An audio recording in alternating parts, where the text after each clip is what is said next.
তো আস্তে আস্তে আমার যে শখের পুকুরটা সুন্দর হয়ে উঠছে ইনশাআল্লাহ। কালকে 3 জন লোক ছিল, আজকে 5 জন দিয়ে কাজ করানো হচ্ছে। তো যেমনটা বলেছিলাম যে দুই পাশে বেশি কাটানো যাবে না, বালু মাটি, এই জন্য ভেঙে যেতে পারে। পাশের জমি যে সে অভিযোগ দিতে পারে, তখন এটা গ্রাম। সো আশা করি যে পুকুরটা অনেক সুন্দর হবে ফাইনালি। এবং এই যে দুই পাশে যে মাটি ফালানো হচ্ছে, এখানে অনেক গাছ গাড়বো, অলরেডি গাছ আছে। কলা গাছ লাগাবো, আম গাছ লাগাবো, লিচু গাছ লাগাবো ইনশাল্লাহ। পুকুরটাকে ঘাটটা হবে সুন্দর, যতটুকুই পুকুর হোক আমার কাছে এই ছোট পুকুরই স্বর্গ। আচ্ছা, আমি কি কি মাছ ছাড়তে পারি? যে তেলাপিয়া, বাটা, কইয়ের কথা বলেছেন যারা কাজ করেন এখানে, সম্পর্কে আমার মামা হন, চাচা হন, গ্রামের মানুষই আসলে আত্মীয় স্বজন যারা, তারাই কাজ করতেছে। এটা কি কাঠ ছিল? ইউক্যালিপটাস না? এমন সিস্টেম করে ছুঁয়ে দেবো যাতে ওখানে রাখেন। এখানটা মানুষ আছে, এখানটা যাতে ওইটা হাতে ঘুরতে না লাগে, এখানটা গেলে থাকতে যায়, এবার ছুঁয়ে দেয়। এইভাবে রইল না, মাটি মাটি মাটি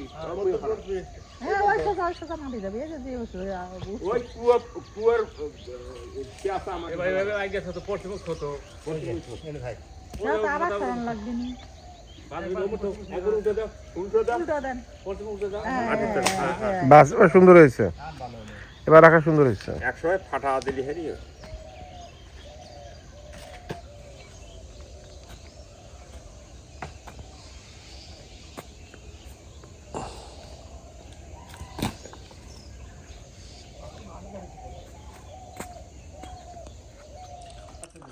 নিচের কি এতটুকুই রাখবেন যা আছে? ও আরো দাবাবেন?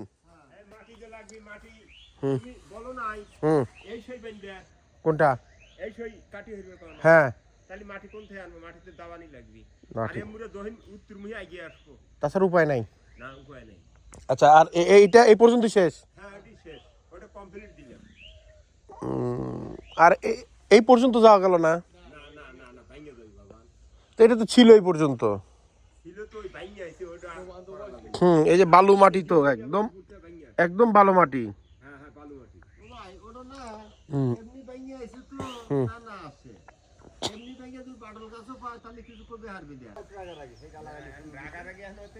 শীতের শেষ মৌসুম চলছে, তাই বাতাস তীব্রতা, পাতা ঝরার দিন। আপনি চাষ করবেন তেলাপিয়া, মনোসিক্স না, তেলাপিয়ার ভিতরে আবার আছে, মনোসিক্সটা ভালো। ওটা বড় সাইজ হয় না? না, মনোসিক্স এত বড় বড় হয়, বড় বড় হয়, 2 কেজি 2.5 কেজি হয়। খাবার কি দিতে হবে? খোল, বাসমান খাবার আছে, বাসমান খাবার অতি বড় হয় তাড়াতাড়ি। আর কি বাটা? হবে না, তেলাপিয়াটা উপরে উপরে ভাসবে, ওটা হবে। আর কি? আচ্ছা, রুই মাসে যদি হাফ কেজি টেনে ছেড়ে দিয়ে হবে? আপনি না, ছোটটা ছাড়বো না। জ্যৈষ্ঠীর থেকে পানি আসলে, জ্যৈষ্ঠী, আষাঢ়, শ্রাবণ, ভাদ্র, আশ্বিন, কার্তিক মাস পর্যন্ত আপনার এখানে মাছের চাষ পুরো। পানি যদি না থাকে এই 6 মাস আপনার মাছের চাষ এটুক করতে পারবেন। আবার নেট বরাবর টানা দেওয়া লাগবে। নেট এটুক টানা দিলে ভাই একটা মাছও বের হবে না। নেট এই নেট না, উপরে ওই যে কাউয়াল চিজ যাতে না খেতে হারে পাগল আগে বেড়াইতে তুই হে কাউয়াল চিজ যখন মাছ হয় তখন দেখা যাবে। না, সেটা তো এখান থেকে বাসার থেকে দেখাই যাবে না। সকালে খাওয়া দাওয়া করছেন না? না, সকালে খাওয়া দেরি আছে, আরো দেরি আছে। সকালে খান না? আমি তো জানি গ্রামের মানুষ সকালবেলা খেয়ে কাজে নেমে পড়েন। না, সকালবেলা হালকা নাস্তা করছি, 2 পিস। হালকা কি নাস্তা? ওরে বাবা, 2 পিস রুটি খাসি। তাহলে তো আপনার হয়েই গেছে তো।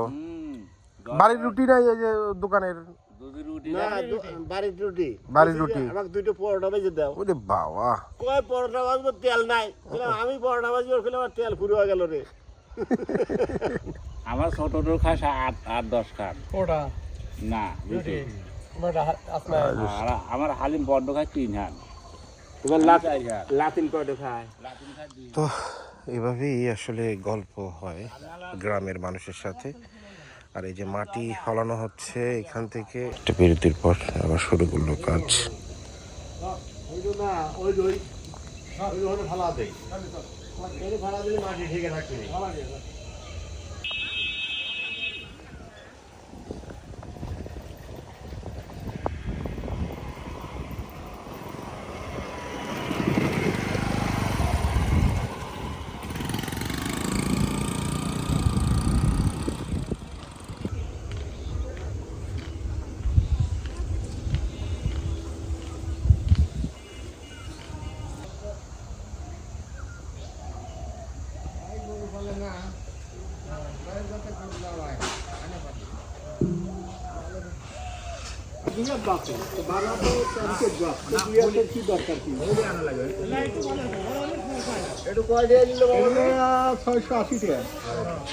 আর এনে চাল 3 টাকা আরো বেশি এনে তাতে 50 টাকা বেশি আমরা থেকে আনলাম ওই চলে গেল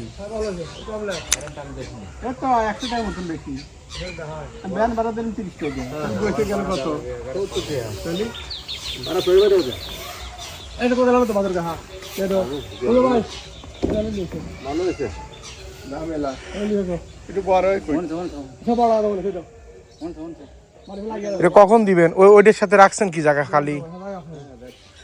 ওই যে হ্যাঁ হ্যাঁ ঠিক আছে। বাসার যে পানিটা সম্পূর্ণ পাইপের মাধ্যমে পুকুরে পড়বে। এটা পাইপ না, এটার সাথে ওই যে লাগানো আছে। তোলেন তোলেন পরে পরে পরে খাই তো বান্ধা আছে নাকি? খাইছো? হ্যাঁ ওটা লাগানো আছে তো ওইখানে লাগা দিয়ে তো এটা বান্ধা আছে তখন পুকুরে দেওয়া হয়েছে বড়। খাই ফিরে দিলে যাও এই মুড়ে লাইন বের তারপরে ঢুকাবো। হুম দিয়ে ওই ঢুকো দিয়ে একদম ও মোড় একটা খোটা গাড়িয়া। হ্যাঁ দুই পাশে যেরকম এরকম করে না। খাইতে কি বাড়ি যাবেন নাকি? খাবার নিয়ে আসছেন?